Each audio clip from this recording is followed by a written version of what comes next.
Jnana-kosha, Vedas, Samavedam, by pact. Jnana-kosha, a Sastrapedia of Vedic knowledge, Upanishads, Samaveda based Upanishads.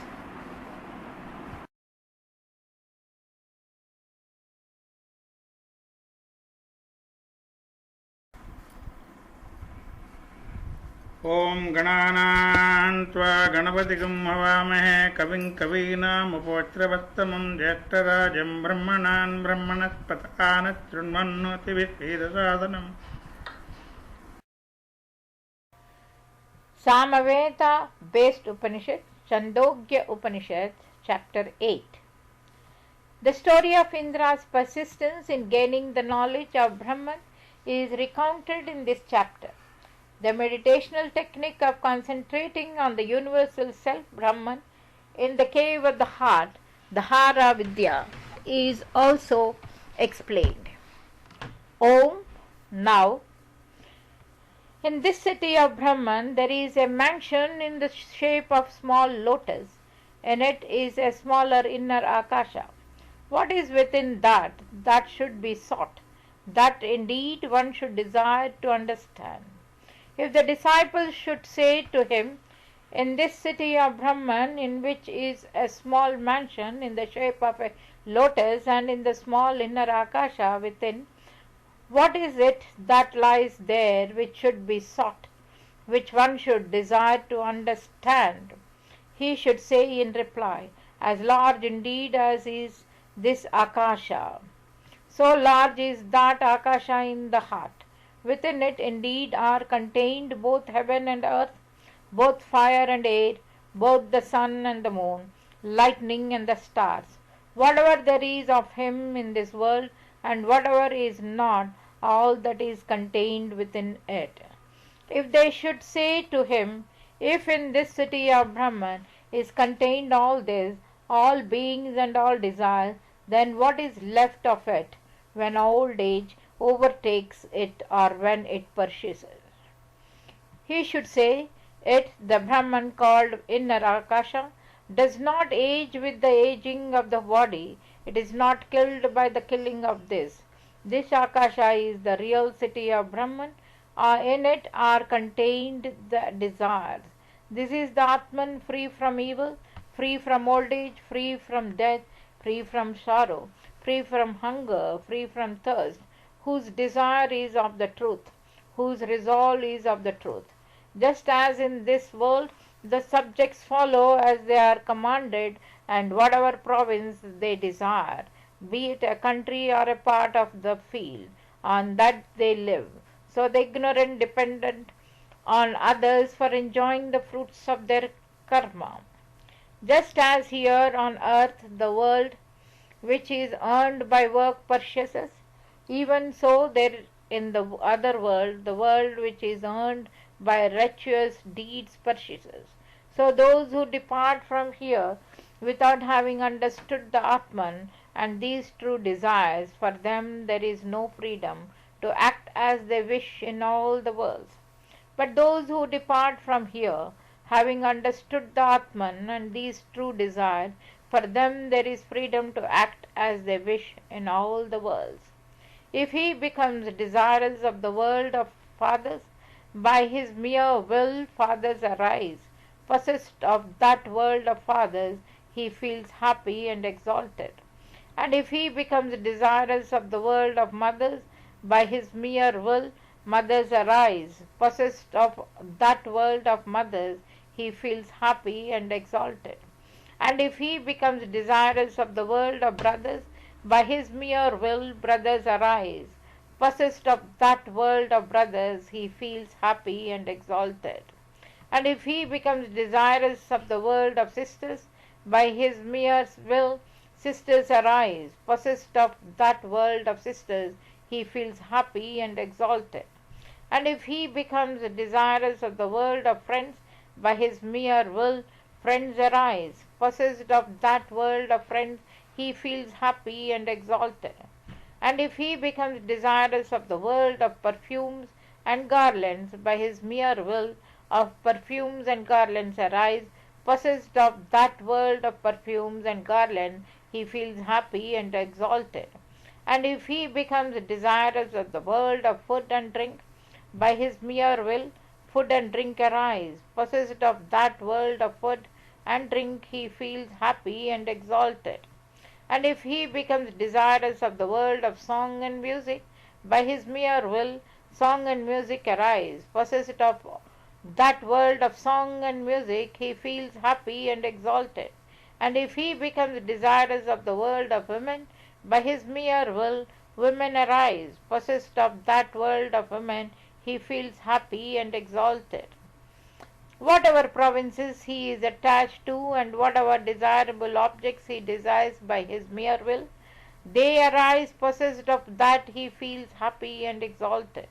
These same are the true desires covered by the untrue. Although the desires are true, they are covered by the untrue. For whosoever of one's people departs from here in this world, one does not get him back to see.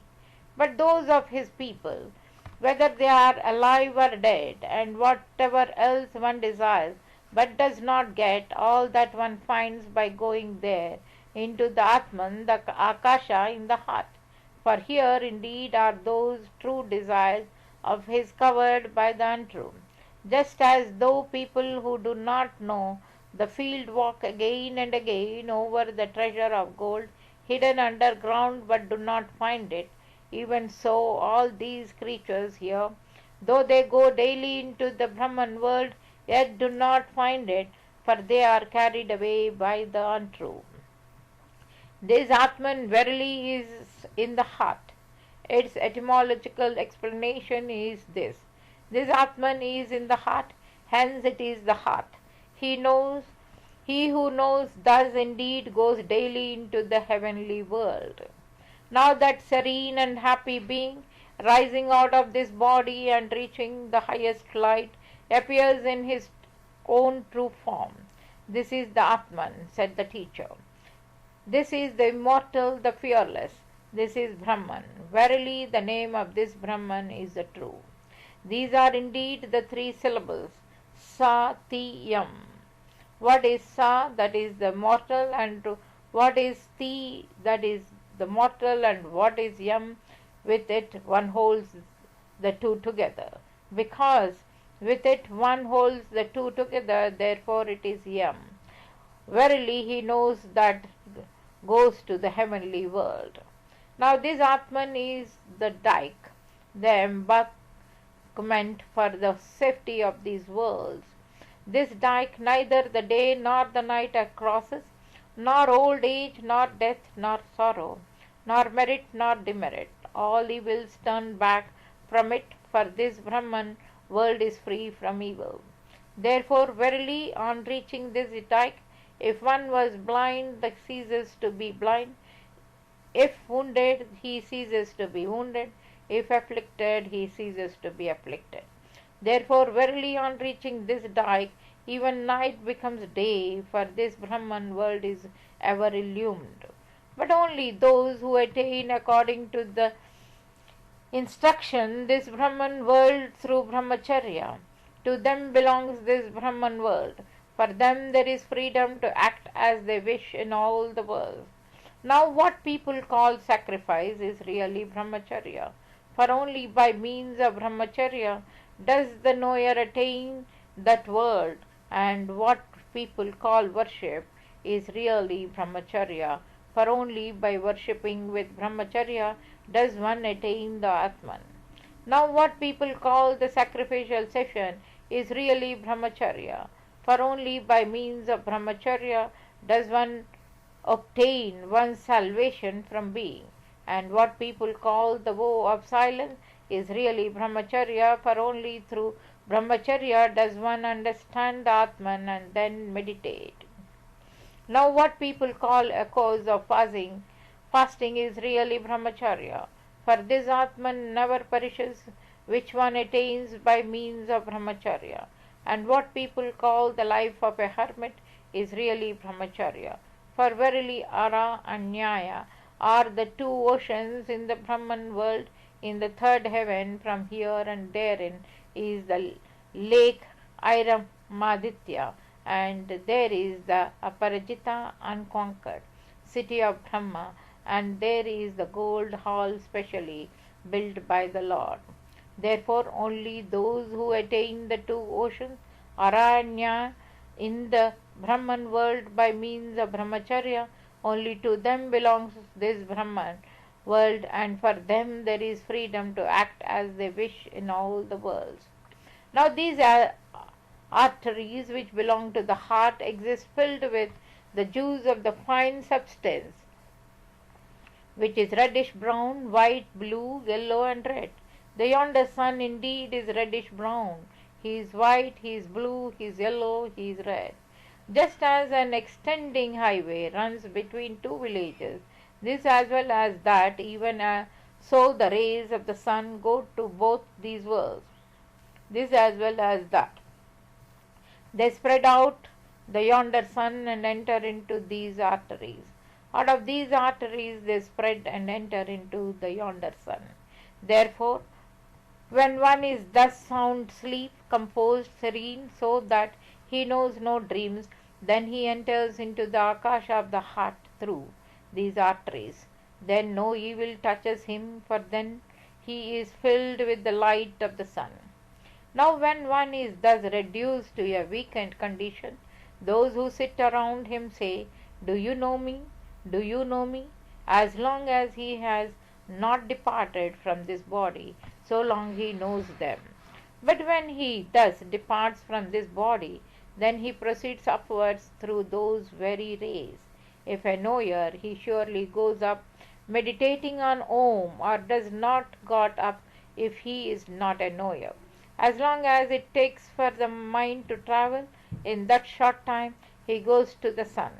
That indeed is the door to the world of Brahman, an entrance for the knowers and a shutting out for the ignorant. There is this verse about it. 101 are the arteries of the heart.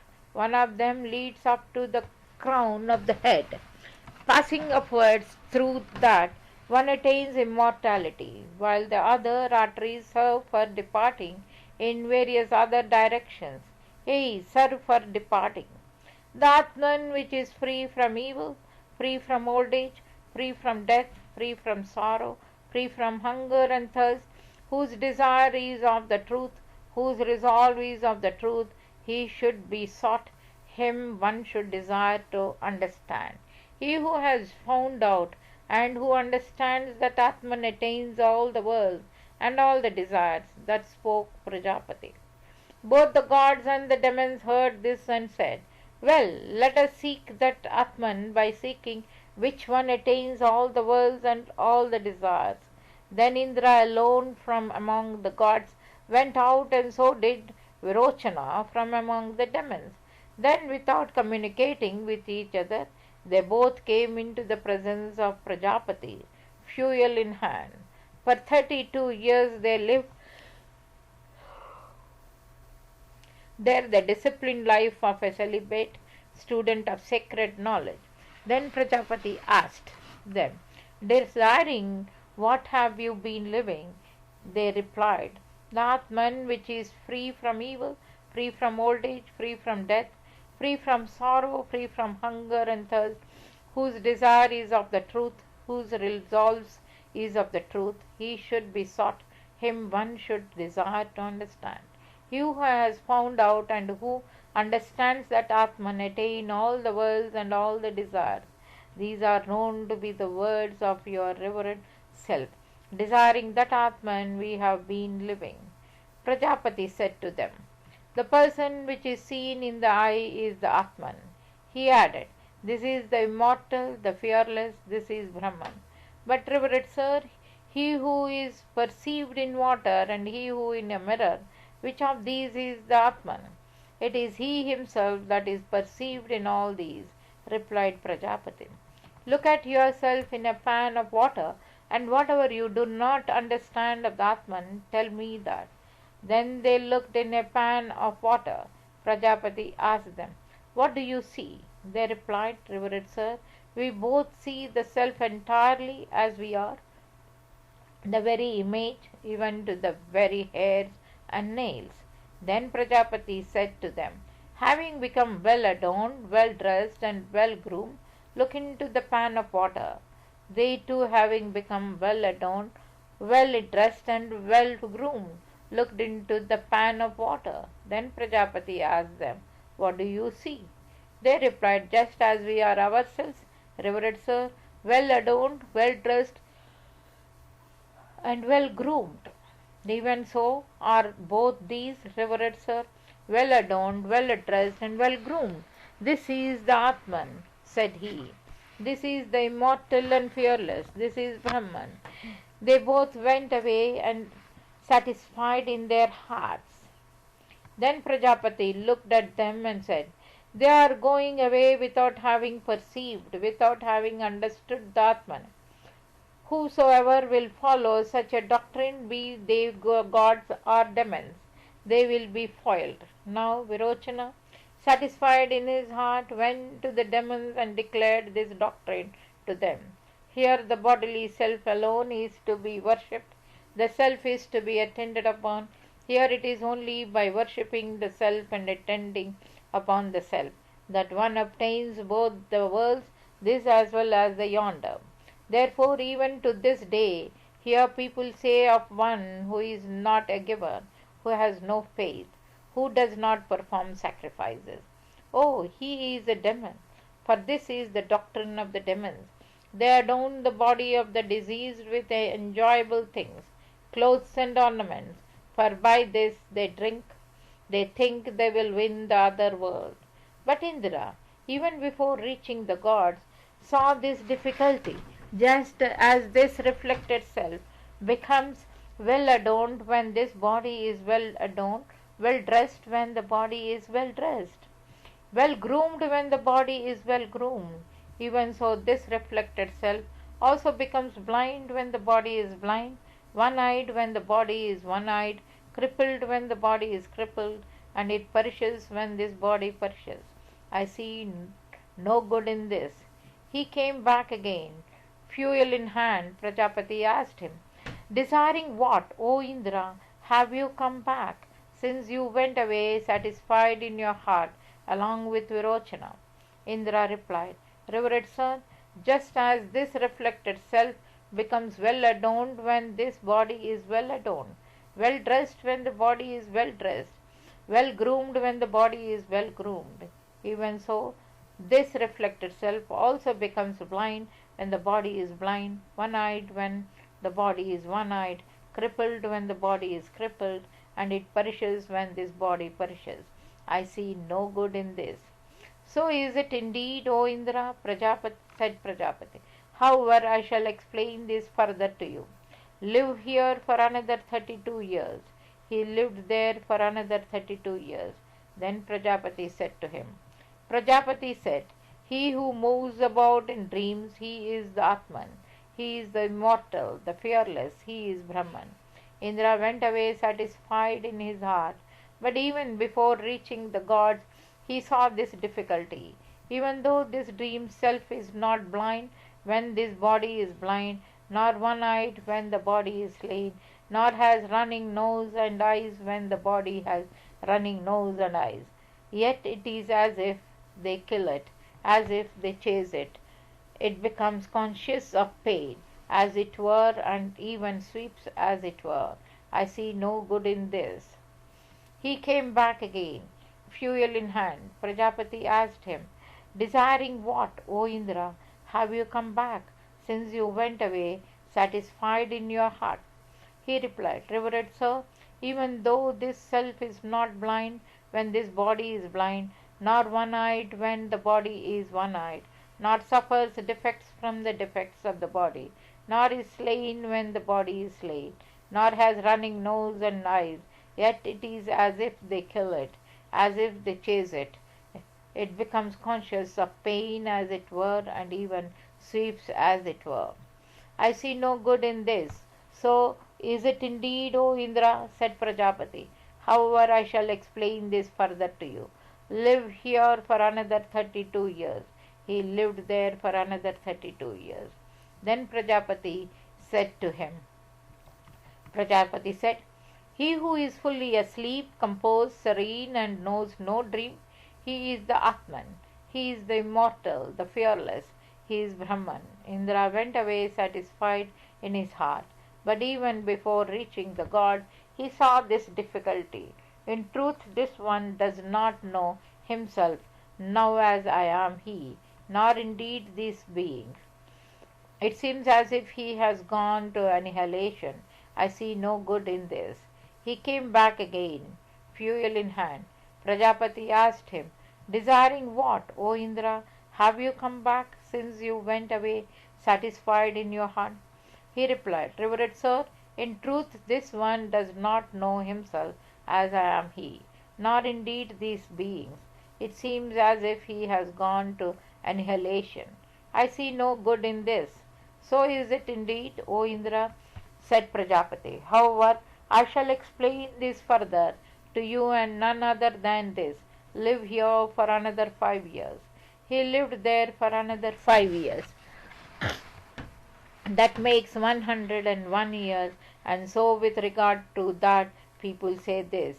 Verily, for 101 years, Indra lived with Prajapati the disciplined life of a celibate student of sacred knowledge. Then Prajapati said to him, O Indra, mortal indeed is this body, held by death, but it is the support of this deathless, bodiless Atman. Verily, the embodied self is held by pleasure and pain. Surely there is no cessation of pleasure and pain for one who is embodied. But pleasure and pain do not indeed touch me who is bodiless. Bodiless is air and white cloud, lightning, thunder, these also are bodiless. Now as these arise out of the yonder Akasha, reach the highest light and appear each with its own form.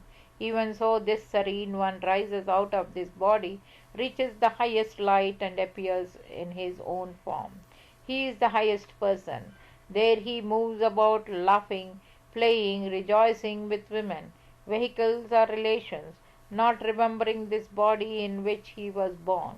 As an animal is attached to a chariot, even so is the prana attached to this body. Now where the sight merges in Akasha, inside the body, the black pupil of the eye, there exists that which is the person in the eye, and the eye is only for seeing. And he who knows, I smell this, is the Atman.